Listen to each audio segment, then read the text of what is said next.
I've spent a lot of time over the weekend thinking about what to say if I got called today, or indeed whether to say anything at all, because I didn't know David personally.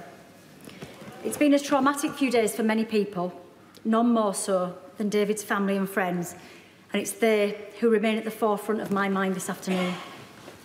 But sadly, I know from my own all too similar experience that in reality there is nothing anyone can say to make things all right for them. But nor is it any use to stay silent. So I welcome this opportunity to pay tribute to someone who was clearly a well-respected and much-loved colleague to many people in this place. For reasons that I would never wish on any other member of this House, or indeed anyone, I do have a unique perspective on what those closest to David are going through, and I want to send them my love, support and solidarity from myself, my parents, our family and the people of Batley and Spen.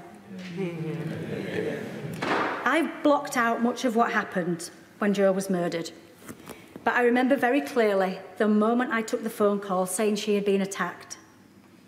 I remember physically trembling and the visceral pain that overtook me, and it breaks my heart to think that another family has had to experience that phone call and the nightmare which follows.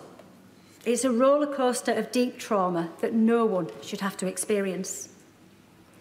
I also know that David's family will still be in utter shock, as I know many of you are. But I hope at some point they are able to hear at least some of the beautiful and very funny tributes that are being paid to him today, and that will provide a morsel of comfort amidst their pain.